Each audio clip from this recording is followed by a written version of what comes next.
And I got so many inboxes. My son was private. He never added me as a friend on Facebook. He never wanted nobody to know who I was. He kept it private. So I ended up calling him and I said, Javen, I heard some of your songs. Accept my friend request so I can share it. He's like, okay, I'm gonna do it, but I'm gonna take you off the next day. I said, why? He said, I don't get enough time to share my song and I don't want you on my page, mama. So I shared his song. And I'm gonna say 4 days later, he ended up dead. Hello. She only found out not long ago that the streets had given him the name Jdub. To her, though, he wasn't some nickname, some legend out there. He was her son first. The name belonged to a world he never fully brought home, a world he kept at arm's length every time he stepped back inside those four walls. I know about Jdub, so it took me by surprise to even know he had a name out here in the streets at an early age. Did you ever call him Jdub? It's now as about right before he passed. Yeah, but it was always so Javen, smooth. That's what he come up on. That's why I tell people I tell people, a lot of people judge him off the street life of Jdub, but if you was around before, you really know the. In the days leading up to the party, her inbox stayed lit with messages about his music blowing up. One of his tracks had started catching serious momentum. She asked him to add her on Facebook so she could share it, brag about it, and she did it with pride. She was stunned by the attention, but deep down, she knew her boy was built for bigger stages. In private moments, he told her how the name Jdub really came to be. He spoke plain, not sugarcoating it, and she believed what she could, while knowing there were parts of his life he would never drag into their home. Some corners were too dark, too dangerous to cross into family space. When the party wrapped up, he told her he was stepping out. Easy with a smile, she called him an old soul. But he was all around a good kid, a funny kid. I'm talking about a loving kid. Yeah. I'm talking about just like outgoing. Yes, old school soul. You have to know him because he loved the blues and he loved Betty Wright. She looked at him and said she loved him, and he shot it right back. He loved her too. Then he slipped off into the night, leaving the house in silence as the laughter faded into the low hum of a late night sliding toward morning. Then, the phone rang. Officers and medics had found Jdub on the south side. The murder eat you up and swallow you. He was the LeBron of A-game. You get what I'm saying? Air, man. Five in the air, man. Get your fives in the air, man. Jdub, man. Long live Jdub, man. Face down in a front yard with a gunshot wound to his head. They rushed to lift him into the ambulance, lights flashing, sirens screaming through the night. By the time he hit the hospital, the cold night had given way to harsh fluorescent lights and machines beeping in rhythm. Nurses moved with practiced precision, while doctors shouted his name, checked reflexes, and read the monitors over and over. The updates grew darker and darker, narrowing down to one devastating phrase: signs consistent with being lifeless in his brain. Protocol demanded more tests, and still the results didn't change. His mother sat through those endless hours, waiting as time dragged from night into day and back again. They worked quickly, lifting him into the ambulance and took him to the hospital. Inside, the night gave way to fluorescent lights and machines. Nurses moved around him in practiced rhythm. Doctors watched the monitors, checked reflexes, and repeated his name. The updates narrowed into one stark phrase: signs consistent with him being lifeless in his brain. By protocol, they ran the test. It was hard because I had to battle this for 5 days. He got shot that Monday. He was breathing 5%. My sister stayed with him through the night, and I got a phone call Tuesday morning about 9. It said that you could tell from the swelling in his brain that he probably was brain dead, but they wouldn't know until they performed a brain test. Machines kept their steady cadence while family gathered tight on February 25th, 2020, praying for a miracle that never came. Finally, the hospital made it official. He was pronounced dead on March 13th, 2020. The first goodbyes went down at T&J's family funeral home in Hearst. The room filled up in waves, Family, neighbors, classmates, young men in hoodies who knew Jdub from way back. He was a voice straight from the concrete, blunt, raw, sharp, never afraid to speak his truth. With his crew, Ape Gang, he built an identity that spread far past his block. Hey, he went to school over there. He even told me himself how he got his name. And the little, Ape Society, and he shocked me because I'm just like, Javen, at that time, you sneaky, how you get these little names and stuff? And it's weird because a lot of people do ask me that or ask his dad that, like, Eastwood, Southside, how did he? They said the nickname Channel 5 came from one thing, putting ops on the news. And it fit. The way he wrote about names, places, and consequences without even blinking made him stand out in Stop 6. His reputation traveled faster than he ever could. Kids who grew up with him passed around his links, while older heads said he had that rare presence, the kind that makes a whole room lean in. Among his people, they talked about him like he was a franchise player. We all sat together, 8K hung out for about 3-4 hours. He must have left at the first about right at 10 with my twin sister.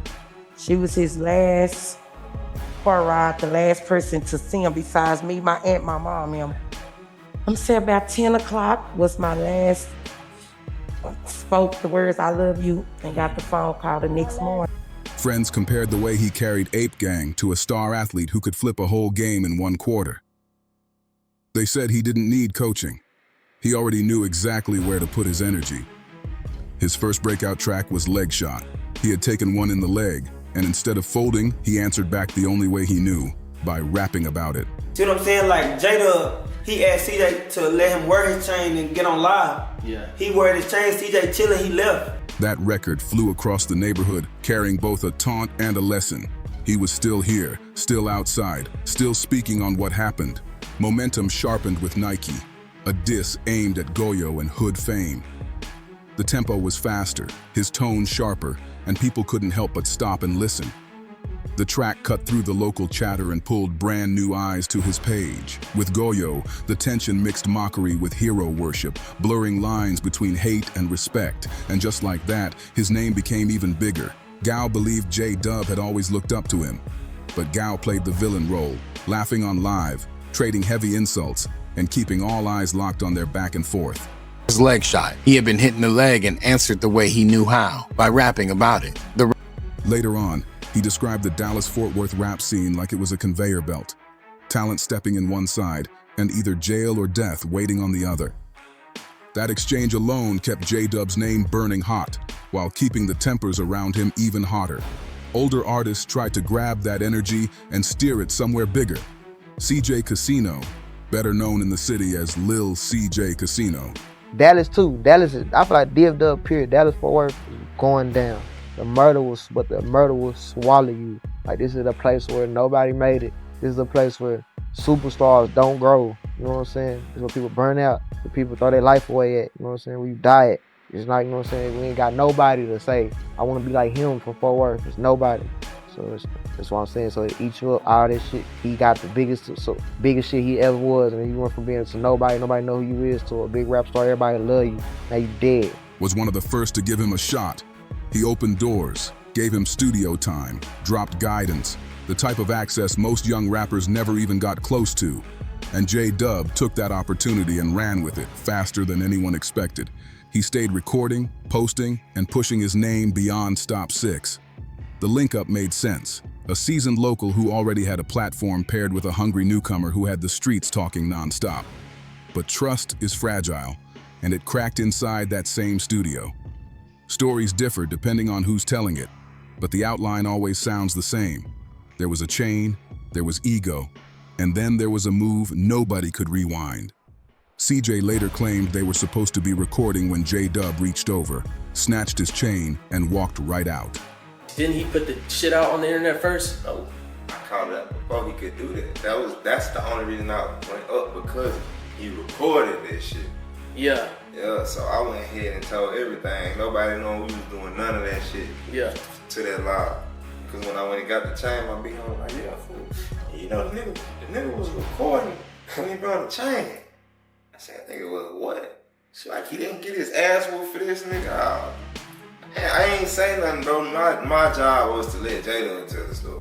Hours later, clips exploded online, showing Jdub flashing the piece, taunting like he was untouchable. That kind of footage spread like wildfire across Fort Worth. Whatever happened in that room, it killed the mentorship instantly. From then on, CJ and Jdub weren't partners anymore. They were rivals. Their beef spilled into tracks and IG lives, each one taking their shots. Jdub leaned harder into the rebellious image that built his following, while CJ flipped the split into a cautionary tale for anyone watching. I ain't gonna lie, I ain't really feel like, I ain't gonna lie, first I was mad at the bitch, cause, but I'm not even tripping wasn't they fault, like I told you. CJ really did it. Like the nigga good at manipulating. Like he made it seem to the world like I crashed Jdub out, even with the chain shit. Like he made it seem like that, but like in the city, like in my city, like they knew, like they know what's going on. Like, bro, that was Jdub. Verse by verse, record by record, the whole city got pulled into the story. On the sidelines, Bugatti Casino, CJ's own brother, tried to steer Jdub away from self-destruction. Bugatti wasn't trying to beef with him. Instead, he tried to guide him toward paperwork, uploads, and real business. He treated Jdub like a project worth saving. Bro, that nigga, bro, like, he was for real, bro. He meant business. Like, nigga, it wasn't no I crashed him out. Nigga, I used to tell Jdub, like, bitch, please, like, that's how we got so close. Like, even with the CJ situation, that's how the argument first jumped off. That's how the argument got heated, besides the brick shit. But the argument got heated because he was trying to get Jdub to do something, and I'm knowing Jdub will do it. You know what I'm saying? And I'm knowing it'll fuck Jdub life out. You know what I'm saying? Fuck up his whole career. Telling him straight up that he had nothing left to prove in the streets. Bugatti sat with him, step by step, walking him through the process of setting up music properly. Releases, platforms, royalties, all of it. His message stayed the same every time. Keep rapping, keep handling your paperwork, and let the records carry your name. But Jdub was a storm front in Stop 6. Fast, unpredictable, and dangerous. What's going on with that? Nigga, Yayo is a hoe. On blood. He a hoe. Huh? Yeah, they ain't there. He a hoe, fool. Look, nigga, I took a picture in the hood with a Draco. He talking about RIP. All that shit. I already don't fuck the nigga because I'm from the east side of Fort. Right. We don't really just fuck the south side. I'm insane, happy gang, all that. We don't fuck with no YTN, none of that hood fame shit. That shit been out the window anyway, though. We insane casino. We don't fuck them niggas just anyway because they hoes. They want to spit on this nigga. Yo, tell everybody how they want to spit on you and choke you. Parties often pulled him right back into chaos. Even with a cup in hand, Bugatti would pull him to the side and warn him, "Stop crashing out before you lose your life." He even showed texts he sent months earlier, messages begging Jdub to slow down, to leave the late-night slides alone. Jdub listened, nodded, then still drifted back toward the door. He moved through Stop 6 like a scoreboard was always on the line. Turn. It happened. See, everybody want to be involved, bro. Everybody want to be involved until somebody get hurt. Y'all want to be involved in the quote, niggas. When you get shot, niggas shooting, you dying. Quick to appear, quick to escalate, with Ape Gang riding beside him, he became known for being ruthless. He'd already survived one bullet and turned it into music that mocked the shooter's aim. That kind of boldness made him both feared and respected.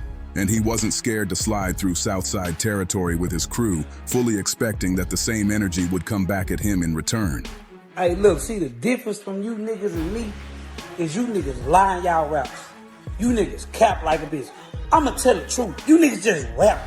That's all you niggas do. You capping in that song. Look, and then since you want your shit like this, so now all of a sudden you kill Jdub, so you ask Jdub, you claiming another nigga work. Man, get your lame ass song, bro. By the winter of 2020, word on the streets was that crews were literally riding around hunting for Jdub. When they missed him, somebody else usually paid the price. In that world, attention worked like gravity. Every diss, every taunt, every rumor dragged him deeper into the orbit of enemies desperate to prove he could bleed.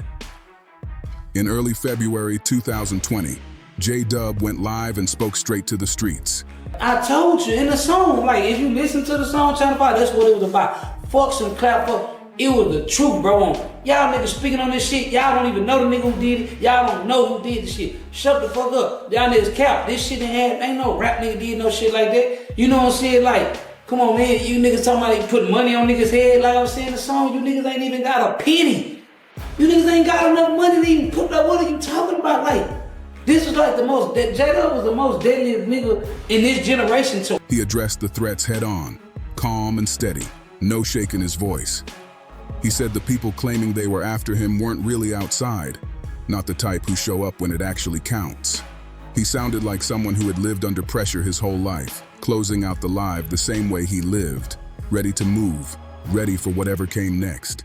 But less than 2 weeks later, it all came crashing down. A lot of bodies don't get dropped in Fort Worth because in other cities, it's like, that's how I killed my brother. So I don't give a fuck about the police. I don't give a fuck about, when I catch him, I'ma stand over him. See what I'm saying? I just cried for a week. My little brother just got killed, so I'ma kill your brother. And then they over there gonna say, they just killed my brother, so I'ma kill their cousin. Or they kill my cousin, it's repetitive, like it's steady going. Yeah. Fort Worth, ain't nobody got stepped on. Ain't nobody killed nobody, brother. Ain't nobody did nothing to nobody, like, far as, I ain't gonna say too much, but niggas done got shot. Yeah. See what I'm saying? But ain't nobody's brother done died and boom boom by the ops. They said someone close lined him. Officers found Jdub on the south side, face down with a gunshot wound to the head. That moment marked the brutal turning point. His rising story cut short, his reputation frozen in place.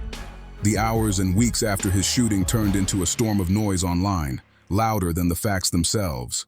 Almost instantly, gang members from Fort Worth's east and south sides were at each other's throats, arguing and posturing on social media, each side trying to claim responsibility. With a nigga like Jdub, rap shit, he was, I call him a serial for a reason. That's what I call Jdub. He was a serial killer, but he killed for a reason. But at the end of the day, like, the men was for real. Wasn't no any nigga jumping in his way to him. You gotta know a nigga like that. You gotta, to a nigga like that, knowing how he getting that niggas in, you have to really know a nigga to even think some shit like that, because if he get into it with a nigga you don't really know, 90% of the niggas gonna be scared, especially when they ain't built like him. However, no confirmation of either scenario. Goyo jumped on the moment, bragging openly and taking credit in ways that fans read as, "We got him touched." That chest thumping only kept the feud alive, even with one side already buried. Clip channels and recap videos pushed those boasts everywhere, framing it like Goyo himself was claiming Jdub's body for his circle. But the response came fast and sharp. Bugatti Casino, better known as Bug Gotti, went public and called out the lies. He said straight up that Yo-Yo and CJ weren't the ones who got Jdub. Right. Separate incidents, sir, you were found in a vehicle with a 9mm pistol near you, which was a Glock pistol, and that the gun that fired that killed the right was a Glock. Rest in peace, Channel 5, Jdub. Accusing them of trying to steal credit for something they didn't do. According to him, all that online bragging was nothing but smoke and mirrors. And Bug Gotti didn't stop there. In other clips, he doubled down hard, saying Jdub's own circle had a hand in it, not some rival putting up money from a distance. That claim flipped the narrative upside down, leaving fans in the streets torn between the rumors, the posts, and the painful truth that Jdub's voice was silenced before the world could see how far it might have gone. The message out in the streets was simple: stop claiming credit for something you didn't do. But things didn't stay online for long. On May 10th, 2020, over 400 people packed into Village Creek Park, and what started as a community gathering turned into pure chaos. Gunfire erupted, sending people running for cover, and by the end of it, 5 people were left bleeding from their wounds. Police wasted no time linking that shootout to retaliation over Jdub's death. The city was already tense, and now the bloodshed had spilled into broad daylight in front of hundreds of witnesses. Then came the shocking whispers that flipped the whole story upside down. Word on the street said it wasn't the ops who got Jdub at all. It was his own people. The rumor claimed he was caught in the crossfire while his crew was allegedly sliding on a rival house in the early hours of the morning. As more details crept out, the city split into 2 camps. One side swore it was friendly fire, a pre-dawn mission gone wrong, shots flying wild in the dark, and panic setting in. They said Jdub was hit by mistake, just another victim of bad aim and reckless energy. But the other side painted a much darker picture. They called it a backdoor move. According to that version, Someone close lined him up, rode with him in the same car, and waited for the right moment. They claimed the slide was nothing but a cover, and the fatal round was no accident at all. That theory spread like wildfire, because in the streets, betrayal cuts deeper than bullets. Still, none of these claims ever showed up in the official record. For more than a year, no arrests, no confirmations, nothing but rumors. Then finally, a breakthrough came in the summer of 2021. On July 5th, 2021, Fort Worth police arrested 19-year-old David Garcia in connection with Jdub's shooting. The charges were heavy: murder for Jdub's death, plus aggravated assault with a deadly weapon, and evading arrest after he allegedly tried to run from authorities. According to Tarrant County jail records, Garcia was taken into custody and booked that same day. Court documents revealed he had already been indicted by a Tarrant County grand jury on another case, stacking even more weight onto his situation. His arrest brought new questions, but it didn't end the debates. Was this the real shooter, or just another name caught up in the endless cycle of street politics? When David Garcia's arrest hit the headlines, the city lit up with reactions. Some people finally felt like justice was on the way, while others swore the police had the wrong man. The courtroom became the new stage, and every update from Tarrant County turned into fuel for arguments online. Prosecutors painted Garcia as the shooter who ended Jdub's rise with a single round to the head. They laid out charges of murder and aggravated assault, adding that he even tried to run when police came to get him. The details had the streets buzzing. Was Garcia really bold enough to do it, or was he just the one left holding the bag? Meanwhile, Jdub's supporters packed the gallery during hearings, watching closely, desperate for answers that never seemed to come. The case dragged on, delays stacking up, each court date leaving more questions than resolutions. Rumors only grew, whispers about backdoor betrayal, jealousy inside his own circle, and enemies waiting for the perfect chance. Even as the trial moved slowly, Jdub's music wouldn't stay quiet. His songs racked up plays, clips from his lives resurfaced, and fans quoted his bars like prophecy. Tracks like Leg Shot and Nike turned into street anthems, reminding everyone that he had answered violence with art, refusing to fold. For the younger generation in Fort Worth, Jdub became a cautionary tale and a legend at the same time. Some looked at his story as proof of how fast the streets can take everything, while others celebrated him as a voice that never backed down. On social media, debates burned non-stop. Some shouted that Garcia's arrest was proof that ops really had him hit, while others doubled down that it was still his own circle who lined him up. The truth sat buried under layers of street code, silence, and loyalty that nobody was willing to break. Through it all, his mother carried the weight heavier than anyone. To her, he wasn't a headline, a diss record, or a feud. He was still her son. And every court update, every rumor, every clip online dragged her back into the pain of losing him in the first place. No matter how the case moved, one fact stayed unshakable. Jdub's name refused to fade. His story became another chapter in the long list of Dallas-Fort Worth tragedies, where talent, ambition, and violence collided in a way that the city would never forget. Thanks for watching until the end. Don't forget to subscribe and see you in the next videos.